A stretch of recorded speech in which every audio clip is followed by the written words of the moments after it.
In this video, Dr. Stephen Meyer, a former geophysicist and author, delves into the provocative assertion made by historian Barber regarding the unique emergence of science in the Western world.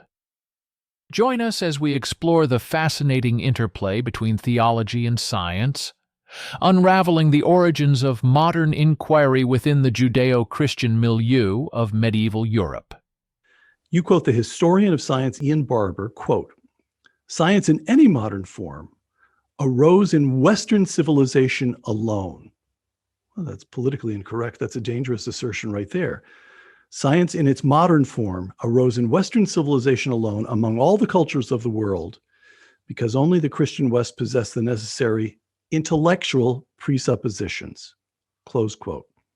So let's take the first and outrageous suggestion that science arose in the West. What about the advanced aspects of Chinese civilization, mathematics, architecture, and so forth? They had those for at least a few millennia, depending on how you count, before the West did, or the Islamic civilization, which reached a high point in reading and interpreting classical texts, working out mathematics, algebra, all of that, while the West was in its dark ages. What about all that? Well, this is it may be a controversial point in the current climate, but almost all historians of science have observed the same thing, that modern science, in the sense of a systematic method for interrogating and investigating nature, arose uniquely in a Judeo-Christian milieu in Western Europe, roughly between 1300 and 1750, with a particular focus on the period of time from 1500 to 1750, often called the Scientific Revolution. It is absolutely true that there have been many advanced civilizations. The Chinese invented gunpowder. They had advanced forms of military weaponry. They had organized cities and city-states. The Romans built roads and aqueducts and so forth. But this actually highlights what was unique in the West. The material conditions of doing science were present in many cultures. But somehow this systematic way of investigating nature, involving the isolation of variables, various scientific methods, and then the mathematization of the descriptions of nature, this didn't happen everywhere. It only happened in the Judeo-Christian West, and it only happened during a particular period of time. And so it's raised this question that in the way historians of science have posed it is, why there, why then? What was the difference? What was the variable? What was the difference that made the difference? And they have found that difference in the realm of ideas. So let's go back to Barber's phrase, intellectual presuppositions. Presupposition one, the contingency of nature. From your book, The Return of the God Hypothesis, in 1277, this says something about the sweep of your book right there. In 1277, Etienne Tempier, the Bishop of Paris, writing with the support of Pope John XXI, condemned Necessarian theology and 219 separate theses influenced by Greek philosophy about what God could or couldn't do, close quote. Now that's a mouthful, and it seems just unbelievably abstruse. What on earth has that got to do with the scientific method? Let's unpack that, because it's actually fairly clear. The Greeks always are the great histories of the Western intellectual tradition, and so they should be. They gave us philosophy, Plato and Aristotle, but Greek science was impeded by assumptions that the Greeks made about the nature of nature. They assumed that built into nature was a kind of intrinsic logic that they characterized as the logos. And so they also assumed that the order in nature was governed by this logic, so that whatever seemed most logical to us was also what was built into nature, was logic. It was the logical form of the order in nature. So what's the most logical and perfect form of motion? It's a circle. So how do the planets go, what are planetary orbits? What kind of shape do they have? It must be circular. And there were numerous logically deduced conclusions about nature that were not empirically grounded. So the Greeks worked things out in theory and assumed that they worked that way in practice. Exactly. So they did a lot of armchair philosophizing about nature. It wasn't that they weren't interested in nature, or they didn't assume that there was an order there, but they assumed it was an order that had to be a certain way, the way that appeared most logical to them. Okay, and now again, from the return of the God hypothesis, because God himself possesses a certain free will, a certain freedom, quoting you, the order in nature could have been otherwise.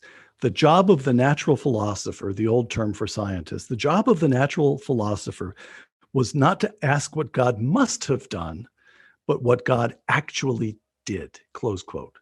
And that's And that intellectual presupposition is unique to the West. Yes, and the idea is that, yes, there's an order in nature, but it's an order that's impressed upon nature or engraved upon nature from the outside, because there was a creator who chose the form of order that would be manifest in creation. We have to go and look and see which form it is. When I was teaching, I used to use the example of paintbrushes with my students, show them all the different kinds of paintbrushes that a painter could use. All of them manifest a form function relationship, a kind of orderliness, but the painter could choose which one he or she wants to use for the particular application in mind.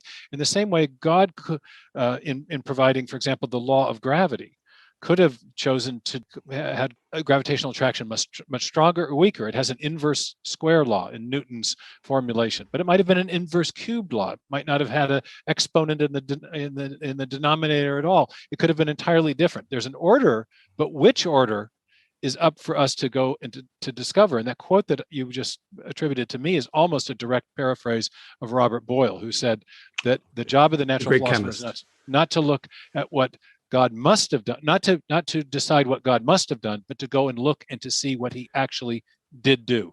So that was unique. The shift. Yeah. The following question would only occur in the West. And that question is, this is interesting. Let's see what the big guy actually did here. Mm-hmm. This gives rise to the Western emphasis on actual observation. Go look and see. Go look and see. It becomes an empirical science rather than a deductive or philosophical approach to studying nature. Presupposition 2, the intelligibility of nature. Again, I'm quoting from the return of the God hypothesis. Modern science was inspired by the conviction that the universe is the product of a rational mind who designed it to be understood and who designed the human mind to understand it. You go on to quote the 17th century astronomer Johannes Kepler, quote, God created us after his own image so that we could share in his own thoughts, close quote. Now that seems to me almost to be stepping a step or two in the direction of a kind of feel-good 21st century psychobabble view of Western theology, but it's not. And yet it was a crucial idea, because it's actually very hard to discover the order of nature. It's not an easy thing to conduct experiments. There has to be an instinctive confidence that there is a secret there in nature to be revealed, to motivate people to do the hard work of investigating or interrogating nature.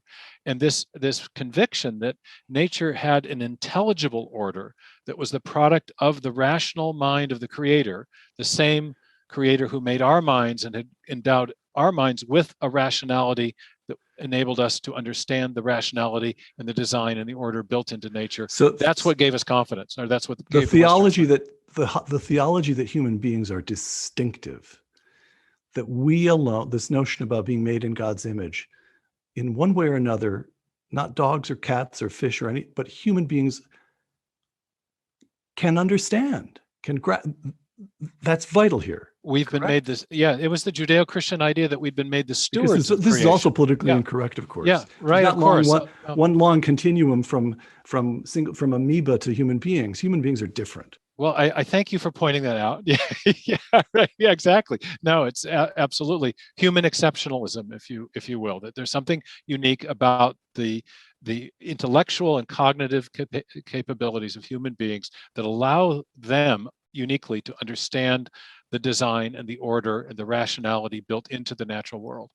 Okay, so intellectual presupposition number 3, and this is 3 of 3, so it's the last one: human fallibility. On the one hand, human beings are created in the image of God so they can understand.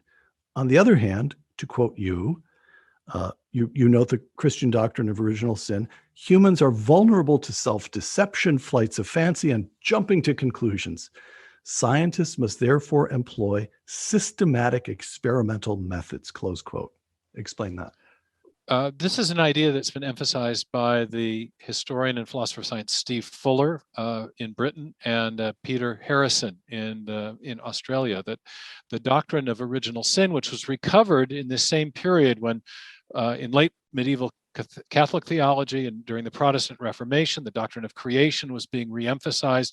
With that came also the doctrine of the fall of human beings, and therefore the idea that that fall affected our cognitive capabilities. We were capable of understanding the rationality and design of nature, but we were also capable of flights of fancy, of deceiving ourselves, of self-deception, and therefore it was necessary to test our theories against nature. And this again gave an impetus to observation. We could think of all kinds of different ways that nature might be. It was important to find out what nature actually was like in its reality. And to do that, methods of testing were developed. And so when we think of testability as a crucial aspect of scientific investigation, this is part of where it came from. All right, so we've got this notion that nature is contingent. It could have been different, and the only way to figure out what it is to observe it. That humans being human, they can actually get someplace, they can understand, but humans being human, they'd better double check those observations. That's why we have peer-reviewed journals, roughly speaking. Yes, exactly. These are systems of accountability that are built in to check our own capacity for either self-deception or simply missing things. Okay, so what I find so striking here is, I mean, I'm used to the idea, I'm used to books and arguments where science has its realm, religion has its realm, but you make a much stronger argument that science as we understand it arose from a distinctively Judeo-Christian worldview. And that, so the next question is, what happened? We've already quoted Kepler, God created us after his own image. Newton is explicitly and unashamedly, in fact, unselfconsciously a believer. He writes effectively, how did God do this? What was going on here? How do we test this? But he assumes we could argue about exactly what the characteristics of his God are, but there is an omniscient that he assumes, omniscient He makes God. all those same presuppositions that we just discussed, but then he also sees in the scientific realm that he's investigating, in the realm of nature that he's investigating, evidence for design. So in the general scholium to the Principia, the theological epilogue that he writes to his great masterpiece on gravitation, he makes a design argument about the initial condition fine-tuning, the setup job that was required to create stable planetary orbits.